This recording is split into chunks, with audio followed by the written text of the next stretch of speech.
Hi, I'm Em of Doodles and Stuff. I do influencer baby name predictions and baby name consultations, and here is where I talk about pretty much anything else that I feel like.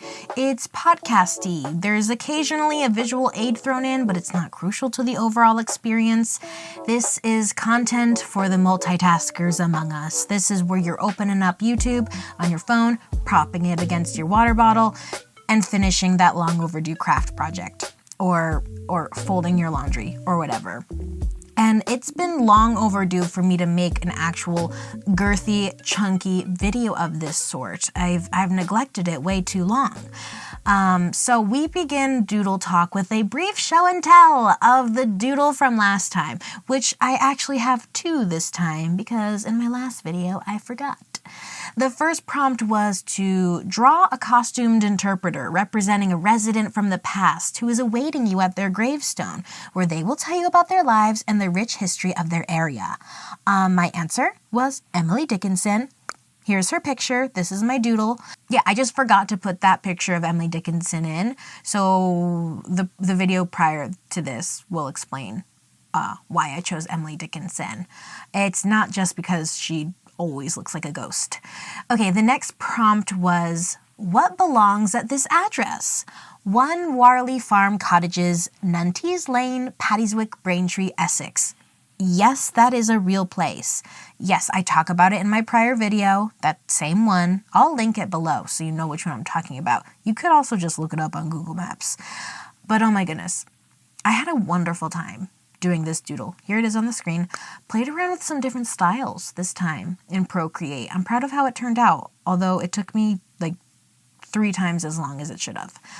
For me, 1 Farley Farm Cottages is a bookshop, coffee shop combo in a giant old tree with a top floor you can rent out, ideally for a solo writer or artist retreat. There's like a cozy, comfy bed inside, but you've also got one outside. You have an outdoor yet private clawfoot bathtub, rooftop access, constant cozy smells, twinkle lights, and you go on down those rickety old stairs anytime you need a bit of human interaction or a bite of food. I love this. I want to be here right now. Next, I'm just kind of blasting through these little beginning tidbits we always do because the topic at hand is so girthy. So we always do a random baby name selection and I give a piece of commentary on that name.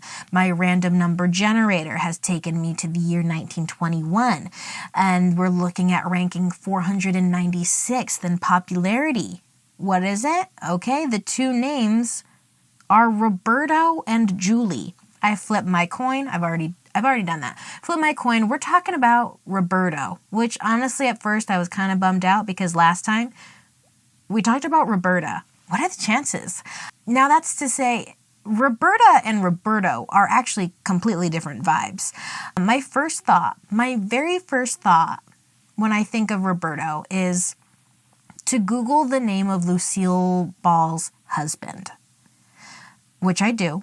He was born in 1917 in Cuba. No, his name is not Roberto, but his middle name is Alberto, and his character in I Love Lucy was Enrique Ricardo, who went by Ricky. How interesting. Alberto plus Ricardo, that kind of feels like it equals Roberto. I Love Lucy is interesting because the actress really was Lucy, and he also plays a fictionalized version of himself, reading from Wikipedia.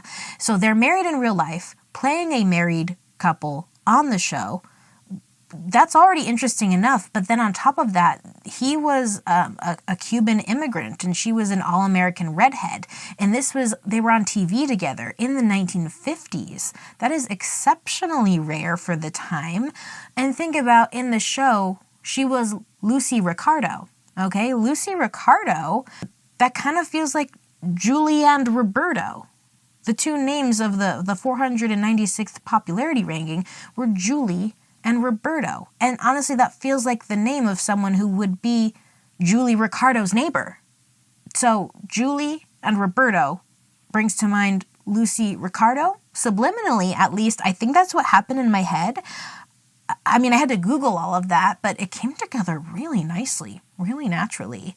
So yeah, I guess my answer is 1921 Roberto makes me think of I Love Lucy. It doesn't make a whole lot of sense, except that it kind of totally does. Now, moving on to the girth of this girthy chat. I, over the summer, went on a podcast called the Girlscamp podcast with Hayley Rawle, who brings people together to talk about Mormonism, mostly from the point of view of those who have left the church. We had a lot of fun talking about Utah baby names, names in the Book of Mormon, the name that I would give Hayley based on her vibe. It was so fun. While I was there, I shared a little synopsis of my Mormon experience coming from the church, what led me out of it, and I intentionally kept it a synopsis. Anyone who has gone through a similar experience to that knows that there are an infinite number of things to say, truly limitless conversations to be had on the subject. And I gave a little condensed version of mine for Girls Camp because, you know why? Because the baby name talk was the fun thing. That name discussion deserved to be the focus of our episode together. I was very mindful of that. And for a long time, I've thought about expounding on that, a little follow-up chat with you guys after the podcast came out, a director's cut version of those thoughts in my brain shared here. It's now been over 6 months since Hayley's podcast, and I am not even one half step closer to having any coherent thoughts put together. Until I sat at a coffee shop for 4 hours on November 6th, which you may remember is the day that the election was called. And I had so much internal rage and angst. The very best thing I came up with to do that day was to sit there and half ignore what was going on November 6th in the country, funnel it into angst over something completely different. I mean, ultimately, yeah, politics and religion do overlap in the end, but it felt so good to just like get all of my stuff out on the page using that angst from November 6th. Ironically, the day I'm recording this is January 21st, the day after the inauguration. It is a beautiful full circle. A beautiful full circle if the circle was on fire leading to Satan's playground. I'm going to share my Mormon experience and some current opinions on the religion through a lens that you know I love dearly. And that is influencers. Got a little visual aid coming on the screen here. Allow me to introduce you to the spread of characters that are on my mind a lot when it comes to Mormonism. And these we're going to be exploring a bit together today. First, okay, there's myself. Then we got Amber Fillerup. We got Aspen Ovard, Emory Lane, and the Cold Podcast. And if you already know ample about all of those, consider yourself a bingo blackout card winner. That's amazing. We should actually talk regularly, you and I. We would never run out of things to talk about. These are some of my favorite things. So this is the way I see it. If I were to put all 5 of these in a press, like we're each a little nut. We're each a little nut, and I'm making nut milk, like a homesteader. These people would get squeezed down and mashed together, and ultimately there is one message that is my key takeaway. That day I sat down in the coffee shop and wrote down all my angsty vomit. This is the little truth that it became condensed down to, which I'm sharing now with you. In my opinion, it is a problem that Mormonism heavily influences people to make pivotal, life-altering decisions directly out of childhood, okay? And to speak of my own experiences, though, for the majority of my life, I would have completely disagreed with that statement. Most of my memories, most of my experiences in the church were very positive. It always felt like a very welcoming community for me. I mean, I was a total weird wallflower, socially anxious, socially awkward, weird, small person. I was very warmly welcomed and motivated by many of the principles that were taught. I mean, like gratitude, charity, forgiveness. Yeah, that's awesome. Like I mentioned with Hayley, in my family, church was just a Sunday thing. Like, I feel like there wasn't much overlap. There was 3 hours of church on Sunday and then the whole rest of our lives. Until I came of age to join the youth program that starts around age 12. So then it became a Sunday and Wednesday thing because you got a youth activity on Wednesday nights, all like year round. And then it was a Sunday and Wednesday and Monday, Tuesday, Wednesday, Thursday, Friday thing. Because at 14, when you start high school, you start going to early morning seminary, which is a church class held before high school classes begin. At 6 a.m., you have a church class. I was waking up at 4:50 all throughout high school.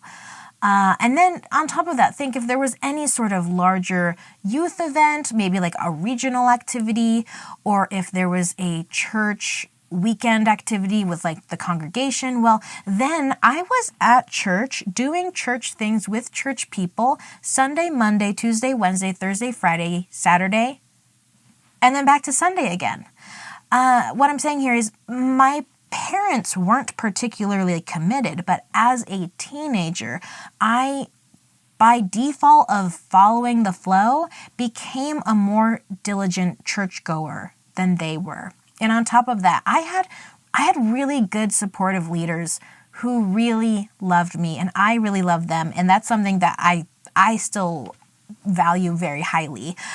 I've never been close to my mom. So those attentive leaders who genuinely listened to me, asked me questions, looked me in the eye and had conversations with me, their care for me as a teenager genuinely filled a space in my heart where my mother should have been. They filled a space in my heart that should have been a space filled by mom. And that didn't happen. That was a breakthrough I had in therapy, by the way. Can't take total credit for that one. I mean, I guess, no, if my therapist were listening, she would disagree. She would say, no, you take credit for that. You figured that out on your own, and I'm so proud of you, and I love you. I don't think she would say the I love you part, but she would say everything else. So, I want to repeat the metaphor I shared with Hayley on her podcast. I called those times as a youth in the Mormon church the headwaters. These are some real geography terms, might I add. The headwaters, that's the narrow, deep river that's flowing fast down a mountain slope. You put in an inner tube. I was put in an inner tube, and I went along with that current effortlessly. It was nice and easy and familiar to simply do all the things that were already put in place for me. I went from being in the children's Sunday school program called primary to being baptized at age 8, like all the other 8-year-olds. And then at 12, I became part of the young women's program, the one for teen girls. And then there was things like Girlscamp in the summer. And then there was a co-ed summer camp called Especially for Youth, or EFY. I did those 4 years of early morning seminary, which led to applying to church schools. And then I went to one of those church schools, BYU, Idaho, where I there attended one of the hundreds of congregations for Mormon students there. I chose a major. I fell in love with a boy who had done his duty to serve his 2-year missionary service for the church.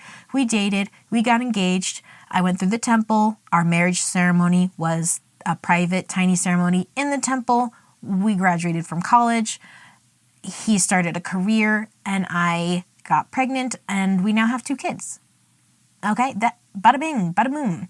Now, after my second child was born and we were in the depths of a global pandemic, which you might remember, I started to find hurt feelings inside of me because I realized I never considered another path. That journey down those headwaters was simply where the church led me. And if I had never ever considered another path, how can I say that I chose this life?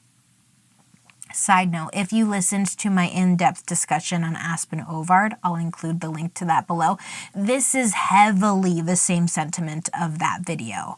After she had her second baby, I do believe she went through that same thought crisis. Even though she's not Mormon, she was entirely raised by Mormon culture. Okay, back to me though. How can I say I chose this life? Thinking about that question and how to answer it, it's a lot of feelings, let me tell you. Sometimes sad, bitter, angry. Overall, though, really conflicted because overall, I am pretty happy with my life. I'm happy where I'm at. I'm mainly upset that I wasn't the most active participant in deciding my path down the river. I just went with the natural flow that the church has established for all of us. The journey through the headwaters felt finished when I had children because ultimately that was the last big milestone for me as a woman in the church. And this is what I call the transition to the depositional zone. Another geography term. Depositional zone is where the river broadens, it gets shallow, it meanders out across a flat valley floodplain area at slow speeds. So comparing that to life, after life going full speed ahead through the expectations of a person, through school and church, the pace then slows and there are no more accomplishments put on your horizon, especially as one of the many women in the church who never seriously considered any sort of full-time career. I never, ever considered I will have a full-time career. And this is a mix of church expectations and just general societal expectations. I think about, okay, be a good student, do extracurriculars, get a scholarship, go to college, get your degree, get a job. And then in the church, it's be baptized, go through the temple, be sealed, have a family. Eventually, there comes a point where it slows down. You've checked all those boxes. Now, being home full-time with two toddlers, or an infant and a toddler, in the pandemic felt so long, so slow. It was so hard. It was so directionless. Despite the very deeply ingrained message from the church that I can still recite from memory, the most important work a woman can do is within the walls of her own home. We've all grown up hearing that. So that time of meandering, the really, really hard meandering through the pandemic into that depositional zone became the first time to look back up the mountain and see the river that brought me here, to see the river's charging currents from a new point of view, looking back up. It was then that I fully saw everything in hindsight. The river was pushing me along, and that's how I ended up here. And now what? So now, who am I? The answer I came to was that I am the product of a past that I did not realize I wasn't choosing for myself. I'm the product of a past that I did not realize I wasn't choosing for myself. And so, in my opinion, that problem comes from Mormonism heavily influencing people to make those pivotal life-altering decisions directly out of childhood. Those life-altering decisions straight out of childhood include, but aren't limited to, deciding at 17 where you're going to go to college. That's not a church thing. That's just a general thing. Sorry, my nose is itchy. It feels like there's dog hair in it. We don't have a dog. Okay, deciding at 17 where you go to college. But in the realm of the church, that decision looks like, do I go to an expensive state school or elite school, Ivy League? Do I go to a regular people's college? Or do I go to the privately run university founded and completely funded by my church? It's the college where every single person I know and admire has attended that university. And also, it's super cheap. Which one do you choose? Okay, age 18 for boys, 19 for girls. You're deciding if you're going to sacrifice 2 years of your life to church missionary service instead of going into college. What major are you going to choose? And how is that choice affected by expectations from the church? Men are expected to be providers. Women are nurturers. The way I put that simply, I think more Mormon men are choosing really boring majors so that they can have a stable career, dentistry, and women are choosing early childhood education or development or something similar, simply put. And then you got a biggie there, decided very, very young in the Mormon world, getting married, hitching your life goals to someone else's at age 19 or 20. Like, how do you even know what your life goals are at that age? In Utah, at BYU, at any BYU school, it is totally normal for a woman to be 19 when she gets married. I would say the average bridal age is 21, 22 maybe. I was 20 when I got engaged. I was married at 21. Now, a huge, pivotal, life-altering decision I saw many women make when I was a student in Utah was, well, now that I'm married, like, do I finish school? There were many, many, many young couples who had their first child when they were in college, usually around the time of their 1-year anniversary. And keep in mind, dating for less than 6 months was also very, very, very normal. I would feel a little bit superior because we dated for 9 months before we got engaged. We had been together almost exactly a year when we got married, which was felt like a millennia. Now, okay, ultimately here, the most terrifying thing to me is that there are so many people at BYU or in the church in general that go from being total strangers to getting married in under a year and then immediately becoming parents. That scares me so much, more than anything.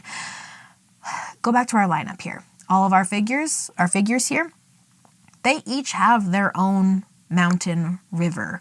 All of these figures have been on their own floaty tube down their own river that was built on Mormon Mountain, okay? For me, getting to the depositional zone, getting to the aimless floating, and then looking back up the mountain was one of the most integral experiences of my entire life. For better or worse, this has led to me having a particularly keen eye for watching that journey of others, such as these. Aspen made those life-altering decisions directly out of childhood. She was married at 19, kids soon followed, then the depositional zone, the heavy reflecting, and what ended up being the best river for Aspen to follow next has been divorce. And we've all seen the TikToks. She is slaying divorce. She's moving forward with independence and angst. She's fierce. She's so done. She's so over it. It's incredible. Amber Fillerup, she is a massively successful influencer who got married, I believe, at 19 in the temple. She had kids very young. She had her own version of the depositional zone, and she explains her feelings so beautifully in an interview on Hayley's podcast as well.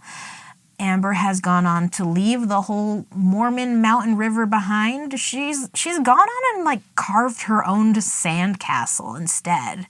Amber radiates self-confidence, and I feel absolutely certain that the trajectory of Amber's life is now 100% decided by Amber. As I'm going through these struggles myself, I admire her example so much. She's a dreamer and a lover. Okay, now, jump over to Emory Lane. This is a random girl on TikTok. Do you recognize her? Emory Lane is a Utah-based content creator on TikTok. She focuses on beauty, hair, makeup, tips, tutorials, and certain aspects of her conduct and of her life have led to her going viral a few times. In January of 2024, Emory posted a video saying, "I'm 27 and I have my first boyfriend." And the people were so supportive. Her sharing that part of her story set a really great example that milestones happen at different paces. Timelines and expectations from society can shove it. Especially Emory being a single 27-year-old in Utah Valley. Holy moly, Utah, more than anywhere, needs to be reminded that that is a completely acceptable, normal timeline in this century. It's great. 27 and single, yes. Yes, Emory, good. No, Emory, bad. In June of 2024, Emory created a part 2 to that first boyfriend video in which she said, guess what? Remember that? Well, we are already married. And the wording of it implied that they had already been married for a while. Like in June, she's saying, guess what? We've already gotten married. And I'm now telling you it already happened, and I'm catching you up to speed. Ooh, okay, so the tides turned. The web is now concerned. Every single follow-up video that Emory makes goes viral because every additional detail she provides makes the situation feel worse and worse. I will present you with the main details in chronological order, but just know she did not provide things in chronological order, which made things very intense, very Star Wars, very George Lucas of her, you could say. Emory was homeschooled as a child. She had never had a boyfriend and lived at home with her parents at age 27. Cody, we're going to call him, Cody is a divorced father with 2 young children. They meet online on the Tinder app, and they decide to meet up and go on a date. We're going to call him Cody because, one, I don't remember his name, doesn't matter, and he gives the vibe of a Cody. Now, on their first date, he has a gift for her. She plays guitar, so he has 3D printed guitar picks with her own face and name on them. They officially become boyfriend and girlfriend that same month, so that was all in January of 2024. Now, she has told us that in February, they knew they wanted to get engaged. Yes, approximately 4 weeks after meeting for the first time. Now, there's a very strong emphasis that during their brief courtship, the 30-minute drive between their homes felt very inconvenient for Emory. Driving to Cody's place was a hassle. She didn't love that. Cody and Emory get engaged in March. Timeline check, met in January, engaged in March. He gets down on one knee in a gazebo and proposes with a beautiful ring, followed by his 2 young children also proposing to Emory with their own rings for her, each of their rings having that child's name engraved on the inside. Emory says she didn't tear up when Cody proposed, but she did when the kids proposed. Emory expresses her excitement that she will have her own space. She won't be living with her parents anymore, and she will no longer have to make the 30-minute drive. And like I said, some of the details she provides dig her into a deeper hole. As one commenter put it, "You didn't like the 30-minute drive, so you had to marry him?" So they want to get married in April, which would be the month after the proposal, but it doesn't work out. Emory doesn't say this, but I very, very highly suspect that there was an issue with the temple marriage ceremony situation, because Cody had been married in the temple before. This situation has a little bit more complexity, even just from a paperwork point of view for church members. If you've already gotten married in the temple, and there's a little bit more to do there. So my guess is that the wedding was delayed because of that. And so they were married in May. There are 2 ceremonies, one in a neighborhood park and one inside the LDS temple in Provo, Utah. Timeline check here us again. They first met in January. They are married in May. That is 4 months. In June, she tells us this happy news. She tells the web, specifically with language such as, so happy to become a little family of 4, and that she's so excited to celebrate their first Father's Day as a little family of 4.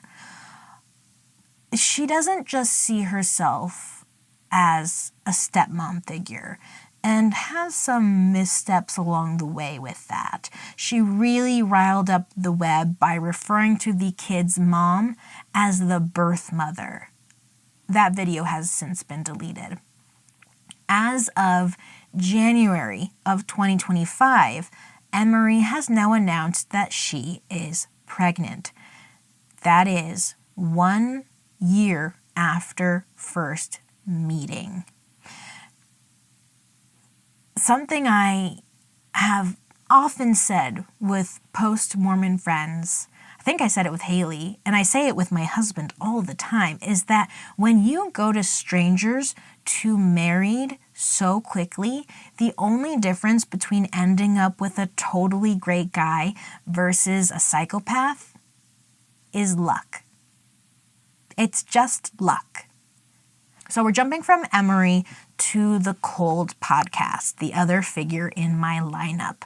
I am speaking specifically and only about season 1. I don't know anything else beyond that. I've never listened to any of their follow-up content they've made since that initial release. I think it's all behind a paywall now. I'm not totally sure. The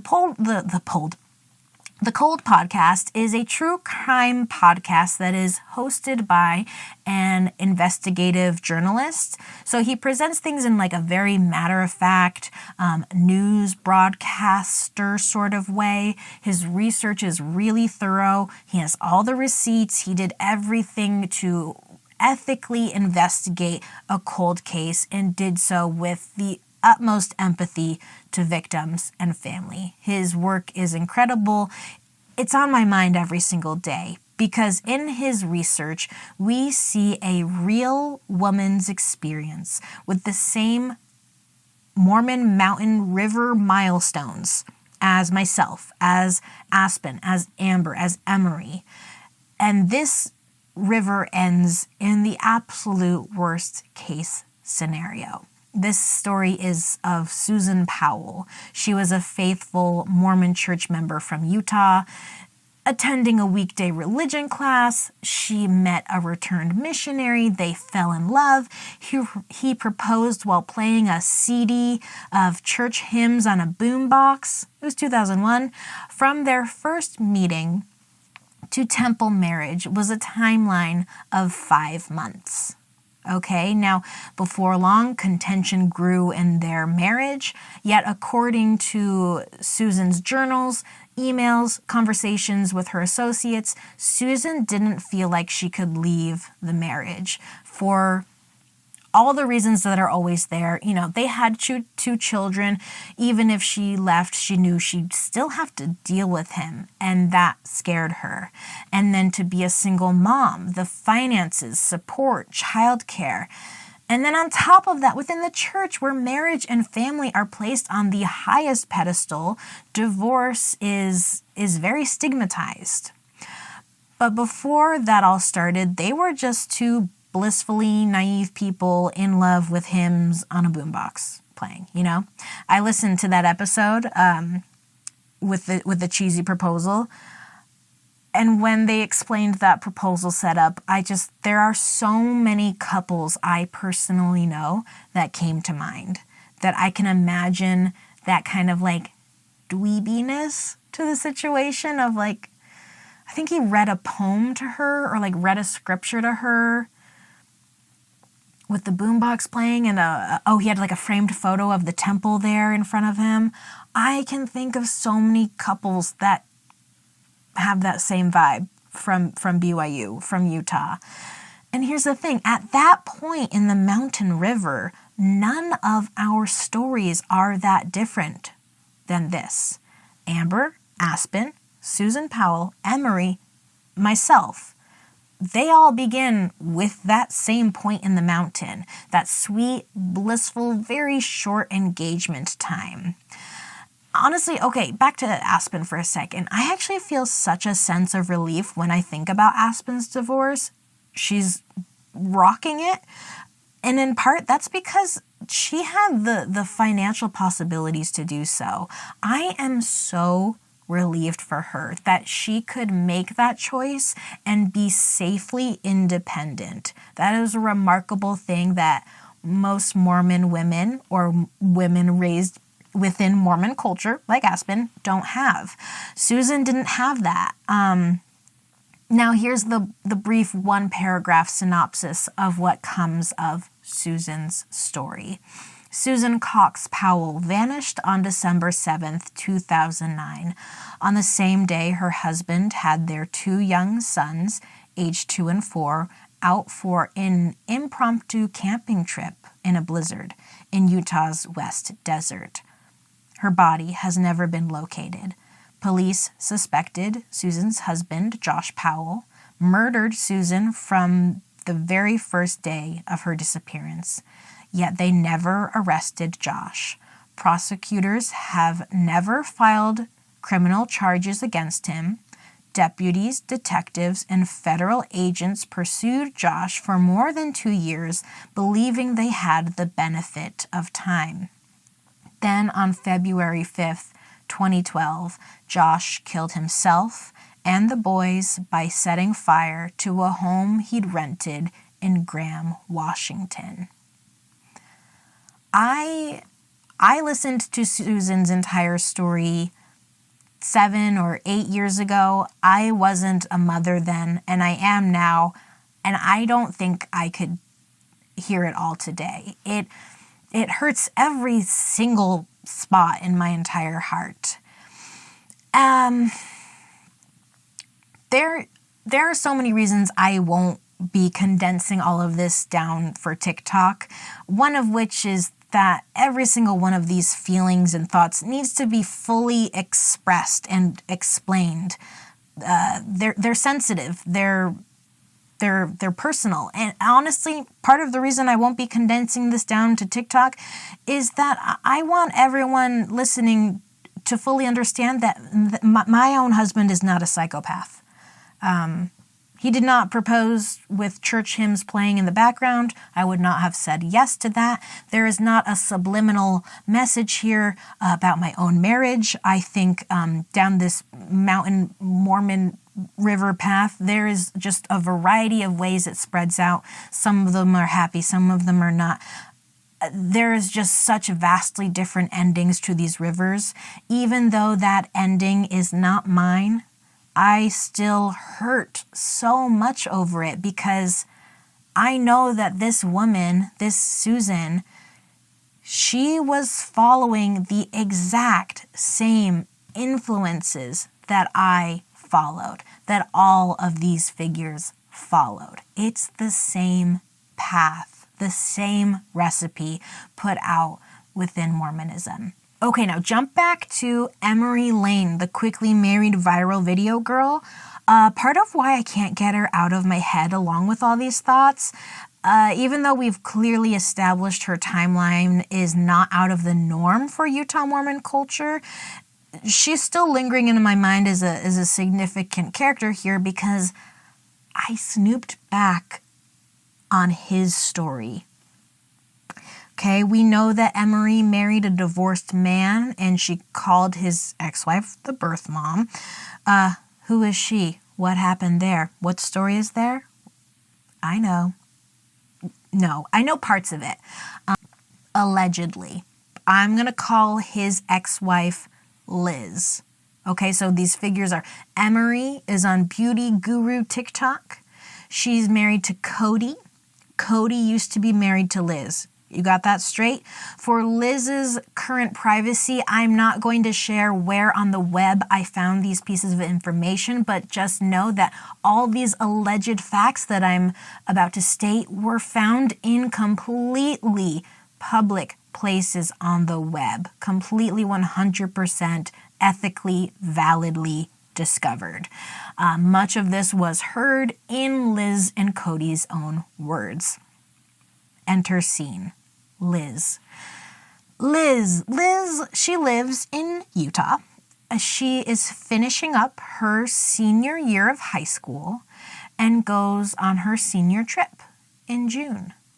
During that trip, she has a feeling come to her that it's time for her to start looking for her partner, for her future spouse. She has this feeling on her senior trip of high school at age 18. I gotta start looking for my man. She downloads the Mormon dating app called Mutual for this purpose. Enter now Cody. Over the summer, she matches up with Cody. Did she? Or maybe I can't recall allegedly if they actually met through the dating app or not. Okay. Over the summer, though, regardless of how they met, she starts dating Cody, who is an unknown number of years older than her. If I'm speculating based on cultural norms, I would guess he's already completed a church mission at this point, so he is at least 20 years old, meaning like 20 is the absolute youngest he could be in this story, but I speculate again that he's older. She's 18. She has just finished high school. In August, they've been together for about 2 months, and Cody has Liz help him set up his buddy's proposal. Cody's been asked to go to a certain spot at a certain park and make it look all romancy for the proposal. Liz comes to help. They tied balloons to trees and they sprinkle rose petals on the ground. And then, surprise, Cody is down on one knee. It was all a ruse. The proposal was for Liz. What a surprise. 2 interjections here. Cody, based on the visuals I allegedly have seen, Cody has deeply underestimated the number of balloons and rose petals he should get. It's so sparse, it looks terrible. It looks like the final rose was given out weeks ago, and now all that remains is the skeletal remains of the festivity. And okay, because I've lived in Utah and did photography there, can I just say, it's August in Utah.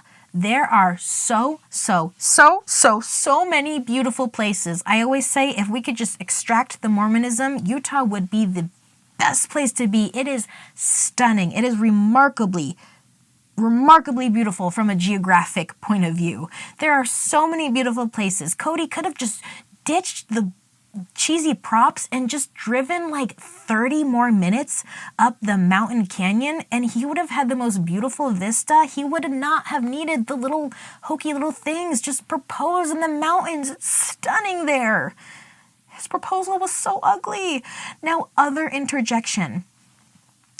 So Liz set up her own proposal, and that sucks. That's a sucky thing to do, Cody.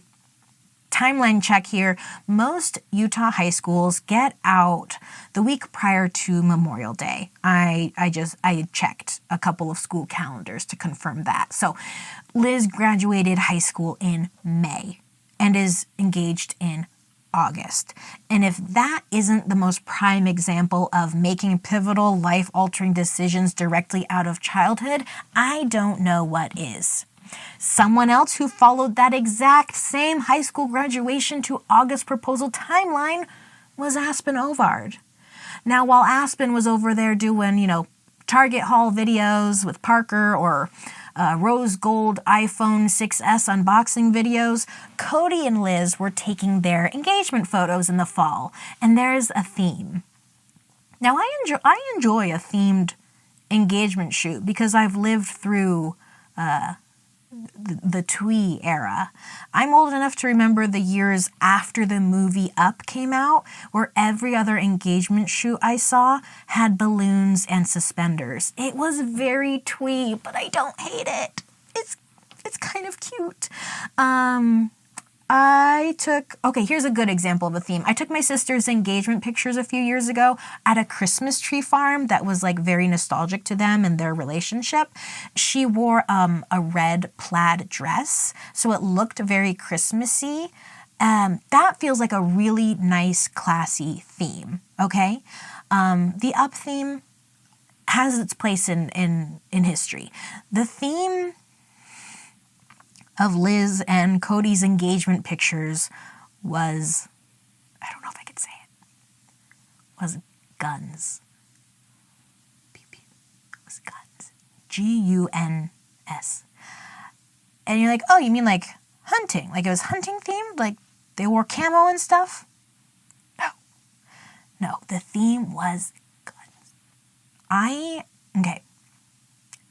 going to describe to you the visual on this as a person who knows nothing about the world of hunting or anything about weapons. They are wearing all black, head to toe black, big black cargo pants, helmets of some sort. They seem to have black bulletproof vests and like the sort of belt container around their waist that contains extra ammo. And then think of Clayton from Tarzan. Think like he always has like a thing, like he's got like buckles and straps and stuff all hanging around his everywhere. Think of that aesthetic, but dressed in all black, plus the bulletproof vest. That's the engagement theme. And let me tell you, there are no gorillas in Utah. We have direct quotes. We have direct quotes from both Cody and Liz about their relationship, allegedly from what I found on the internet. And what they say is hard to hear, okay? It's hard to hear because in hindsight, I know what's coming for their relationship. Oh, again, very Star Wars, very George Lucas. So they each answer what they like about the other person.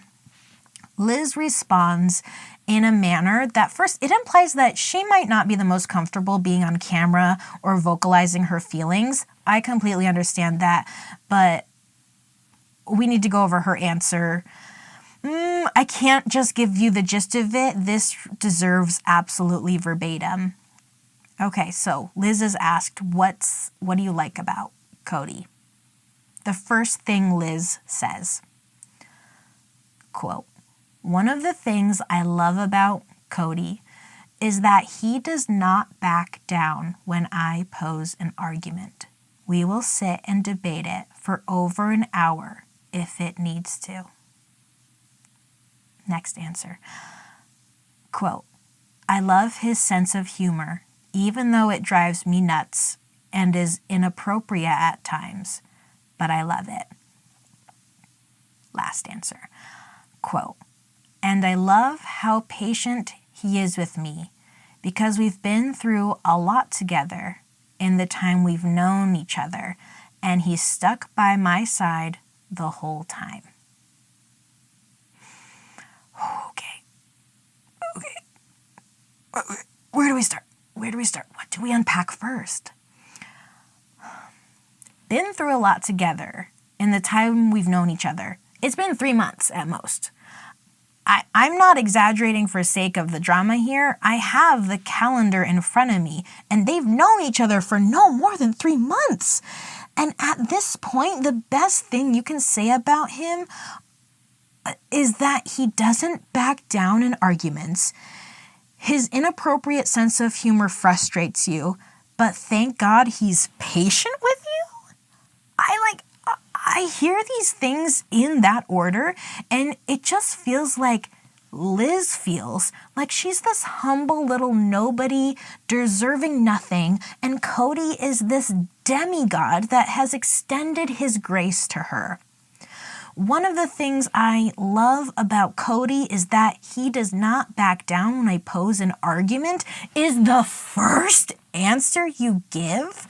We will sit and debate it for over an hour if needed. Like, why do I get the sense that it always ends with her apologizing, but not him? Like, why do I get the sense that Cody's a person who would accept sexual favors in place of an apology? Ugh, boo, Cody, boo! Her verbatim answers can be condensed down to this. Cody does not back down. Cody is inappropriate, but Cody is so patient with me. In my personal opinion, those three answers tell me that Cody is not a safe person to be around.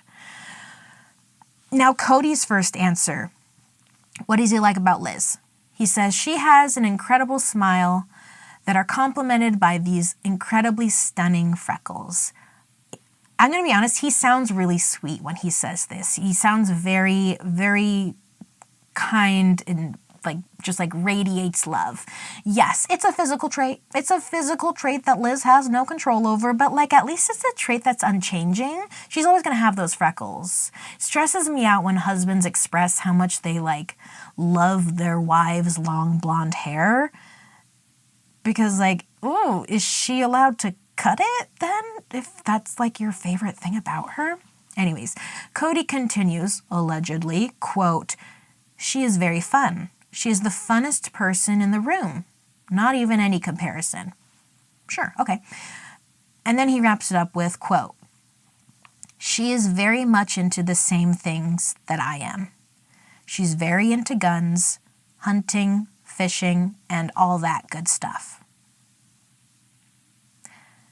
She is very much into the same things that I am. Again, I am clouded by bias here, but I cannot help but loathe the phrasing he chose. He didn't say, "I like that Liz and I enjoy the same things," or "I like that we can go hunting and fishing together," or "I like that we share interests." No, she is very much into the same things that I am. The phrasing is entirely self-centered. Cody is talking about Cody's interests with poor little Liz tagging along. Nonetheless, they marry in November of that same year. Timeline check. Liz graduates high school in May. A spiritual prompting in June tells her to find her husband. She's engaged 2 months later. They are married 3 months after that. And 3 months after that, Cody and Liz are pregnant.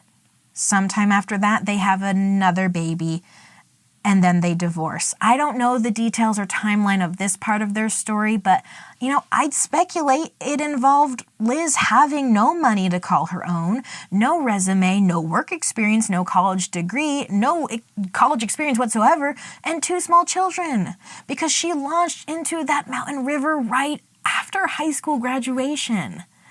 Liz and Cody went from strangers to married in the temple in 5 months. Then Emory and Cody went from strangers to married in the temple in 5 months. Susan Powell and that vile excuse of a man went from strangers to married in the temple in 5 months. Looking at Liz, at Aspen, Amber, these are teenagers. These are still teenagers when these decisions were made. And these timelines happen when a religious doctrine creates a religious culture that encourages those decisions. And even looking at these parallels between them all, you better believe I'm following Emory's story incredibly closely as of late. My goodness, when the religious doctrine creates a religious culture that encourages that decision making, how I interpret that now is like, I'm a church and I know what's best for your life. So quick, like, follow my instructions. No, you don't have to think about it. I already figured it out. Don't worry about it. Yeah, I got it. I've already got it. I've already figured out what's best. So just like, come over here. Let's do it. Okay, there's honestly so much more to say. There, like I said, are endless directions to take this conversation, endless anecdotes to add to the points that have already been made. I had a whole other girl on TikTok I was going to bring in as an example, but cut her entire existence from this because of time. I think I'm going to involve her, though, inevitably soon when I do the Emory Lane baby name prediction. You know I have to. But for now, in conclusion, let me just say it one more time and louder for the people in the back. It is a problem that Mormonism heavily influences people to make pivotal, life-altering decisions directly out of childhood. It happened to me. It happened to so many women everywhere, some for the better and some for the worse. In the name of Jesus, amen, I guess.